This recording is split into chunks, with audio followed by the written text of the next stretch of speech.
Wolverine இமயமலையின் பனி மலைகளில் கிடக்கிறார். அவர் தனது உடலின் அடிப்பகுதி முழுவதுமாக இழந்ததால் ரத்தம் வெளியேறுகிறது. 3 நிமிடங்களுக்கு முன்பு இது எப்போது நிகழ்ந்தது என்று அவர் மீண்டும் நினைக்கிறார். ஹல்குடன் சண்டையிட்டதை அவர் நினைவு கூர்ந்தார்.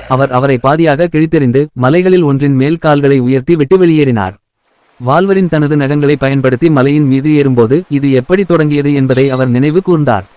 ஷீல்டில் ஒரு சிறப்பு ரகசிய சந்திப்பிற்காக வால்வரின் நிக் ஃபியூரி அழைத்தார். ஹார்லெமில் உள்ள அலுவலகம். சந்திப்பை ரகசியமாக கண்காணிக்கும் முயற்சி தோல்வியடைந்த பிறகு ஃபியூரி வால்வரின் பெட்டி ரோஸ் மற்றும் ஜெனிஃபர் வால்டர்ஸ் ஆகியோருக்கு அறிமுகப்படுத்தினார். நம்ப முடியாத ஹல்க் இன்னும் உயிருடன் இருப்பதாகவும் அசுரனை கண்டுபிடித்து அவரை கொல்ல வேண்டும் என்றும் அவர் வால்வரினிடம் கூறினார்.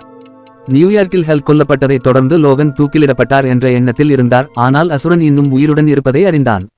ஃபியூரி ஹல்கின் மல மாதிரிகளில் ஒன்றை கொண்ட குப்பியை லோகனுக்கு கொடுத்தார்.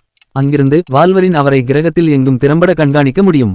வால்வரின் ஹல்கின் பாதையை பின்தொடர்ந்தார். இது அவரை திபெத்தின் மலைகளில் உள்ள ஒரு மடாலயத்திற்கு அழைத்துச் சென்றது. அவர் உள்ளே சென்று அவரைச் சுற்றி பெண்களின் அரண்மனையுடன் சிம்மாசனத்தில் அமர்ந்திருக்கும் ஹல்கை கண்டார். வால்வரின் ஹல்கை வாழ்த்துகிறார். மேலும் அவரது நகங்களை வெளியே எடுக்கிறார்.